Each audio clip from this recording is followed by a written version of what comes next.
Hello, and welcome to Basics for Gamers presents the basics of identifying magic items in Pathfinder 2nd Edition. When a character discovers an item, be it a weapon, suit of armor, crystal cube, or whatever, they may not know if it is a mundane item or a magical one, and if it is magical, exactly what it does. However, there is a method that players can use to learn information about an item in much the same way that they can learn the traits of an unfamiliar monster. In fact, if you've already viewed my video on identifying monsters, this may feel very similar. The basic format is the same. You perform an identify magic check using a skill versus a DC based on the target item's level and rarity. The first step is you must discover an item is in fact magical before you can attempt to identify it. This can take several different forms and is largely up to the GM to decide if you have enough information to attempt an identify magic check. But the two most common methods of determining if an item is magical is by seeing it being used or by casting Read Aura on it. I have another video all about the spells Detect Magic and Read Aura that I'll link in the description and may be worth taking a look at to understand more on how those two spells work. Attempting the check takes 10 minutes, but may be reduced to only 1 minute with the Quick Identification feat. When you attempt this, there are a couple things the GM needs to do. First, they need to determine which skills can be used for the check. This is determined by the item's traits. If the item is magical, it will have a trait that identifies to which magical tradition it belongs. The table at the bottom of page 238 lists each magical tradition and a corresponding skill. So, for example, if a player wishes to identify Horseshoes of Speed, we see it has the primal trait, which means it would be a nature skill check to identify them. Other items, like Bracelets of Dashing, don't have any of these traits, but instead has the magical trait. The magical trait is just an easy way of saying all of the above, and items with this trait can be identified using any of the 4 general magic skills. Also note that you must be at least trained with the skill in order to use Identify Magic, but there are no class requirements. A rogue who cannot even cast spells may be able to identify magic items if that rogue is trained in one of these skills. Next, the GM needs to determine the DC for this check. This is based first on the item's level and then modified by rarity. For example, we see that Oil of Potency is a 2nd level magic item, which means it is a DC 16 to identify. But a Brooch of Shielding, which is also 2nd level, has the Uncommon Rarity trait. This means we need to increase the DC according to the table found on page 504, and Uncommon Rarity increases the DC by 2, making this a DC 18 check. At the GM's discretion, the difficulty of the check may be further adjusted. For example, the GM may allow a skill other than the skill noted by the item's trait, but at a higher DC. Horseshoes of Speed have the primal trait, but the GM may allow someone to use Arcana, Religion, or Occultism to identify it, but at a higher DC. There's no hard guidance on how much to increase the DC for using a different skill, but I tend to think that it is +2 if there is a strong connection between the skill and the item. For example, a dagger that has the occult trait, but is used by the Church of Norgerber in assassinations might allow someone to identify it using Religion at +2, but it would be +5 to identify it with Arcana or Nature. Since Identify Magic has this secret trait, these checks are made in secret by the GM. In fact, the GM might not even inform the player what skill they're using, but the check itself is like any other. You roll 1d20, add the appropriate bonus, and then compare that total to the DC. On a success, the player gets a sense of what the item does and how to activate it, but does not necessarily know all of the details and mechanics about the item. On a critical success, the player learns the item's name and everything listed in its stat block. On a failure, they do not learn anything and cannot attempt another check until a day passes. And on a critical failure, the GM provides them false information.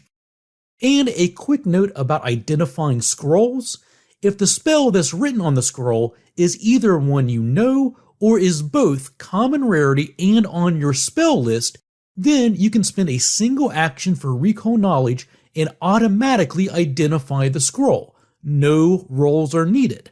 But if that's not the case, then you need to use Identify Magic just like any other magic item. I should also take a moment to mention cursed items. Identifying cursed items works mostly the same as anything else, but there are a few tweaks. First, you always treat them as incredibly hard difficulty when calculating the DC, meaning you add plus 10 to the normal DC for their level. Although not spelled out in the text, I believe this is intended to be in place of the normal penalty for rarity and not in addition to it. So, for example, if someone wants to identify a suit of Medusa armor, you would start by calculating the standard DC for its level, so DC 32, and then increase it by 10 because it's cursed. And all cursed items are incredibly hard to identify, making its final DC 42. The other important note about identifying cursed items is not only are they super rare and hard to identify, but they're intentionally designed to trick people into using them. So not only is the DC incredibly hard, but only a critical success will reveal that the item is cursed. If the result of the check is a regular success, the identifying player is told that the cursed item is something helpful or completely benign. But again, a critical success reveals both the presence of the curse and the exact nature of the curse. So you would need to either roll a natural 20 or a total Identify Magic check of 52 or higher to recognize that this armor is cursed. And I also have a few house rules to share. As with all of the house rules I share in my videos, these are not official rules and I am not endorsing them. I'm only sharing a few that I've seen used before, and you should exercise caution before using them in your games. The first is that a successful Identify Magic check basically acts the same as a critical success, meaning if you succeed the check, you learn exactly what the item is instead of just having a vague sense of what it does. Players often want to hear, "This is a wand of fireball," and not, "It's a wand and you have a sense that when you activate it, it will produce some manner of heat." For a lot of tables, the official version of being vague on a normal success is a lot of fun, but I know others who find it a little bit annoying. The second house rule is once you've identified something, you automatically succeed future checks to identify that item again. For example, once you successfully identify a healing potion, you don't have to keep making checks to identify every potion you come across. Once you know the look, smell, and taste of a healing potion, you'll recognize it again in the future. Another house rule that deals with automatic success is if the item's level is 5 levels lower than your character level, you automatically identify it. And instead of character level, it could also be based on skill proficiency. If you have master proficiency, you automatically identify magic items of 4th level and lower. With legendary proficiency, you automatically identify magic items of 9th level and lower.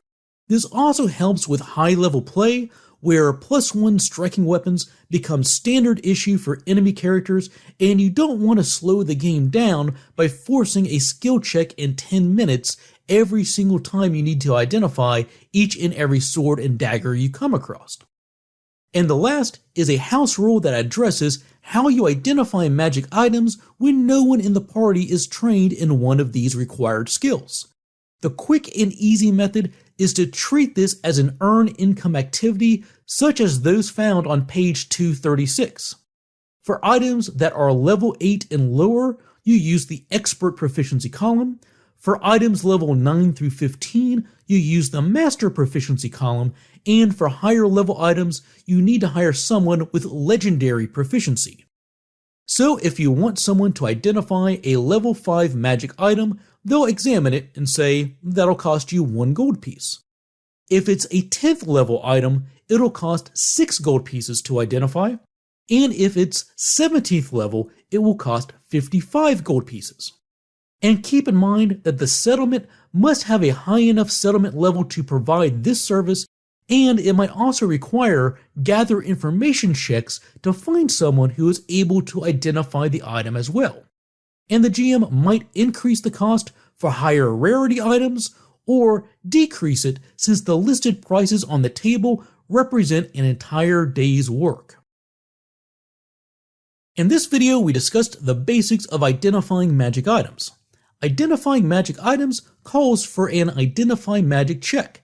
This takes 10 minutes, requires trained proficiency, and is rolled in secret by the GM. The skill that is used is determined by the item's traits.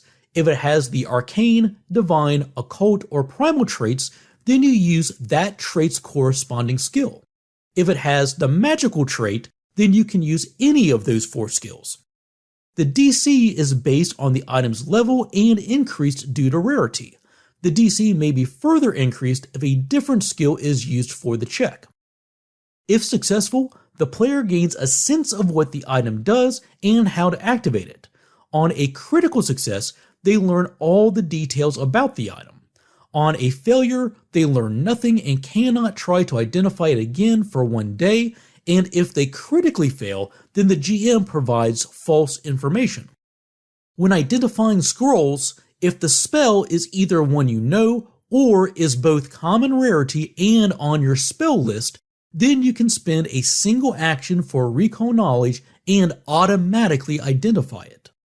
Cursed items work the same way but are extremely difficult to identify. They are always treated as being incredibly hard, which raises the DC by 10, and only a critical success will reveal that the item is cursed.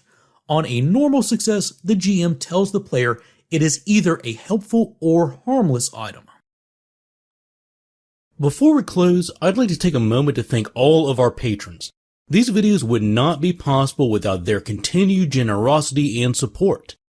Members of the Basics for Gamers Patreon community receive special benefits, like getting to vote on the topics that we cover in the future, and also they get to see these videos 1 week and ad-free before everybody else. Visit the link shown on the left of the screen and in the description if you'd like to know more about becoming a patron. If you would like to support this channel and help it grow, the easiest way to do that is by subscribing and clicking the bell icon so you get notified when new videos release. And we can always be reached through our Twitter and Facebook pages too. Thanks for watching, take care, and we will see you soon with more Basics of Pathfinder.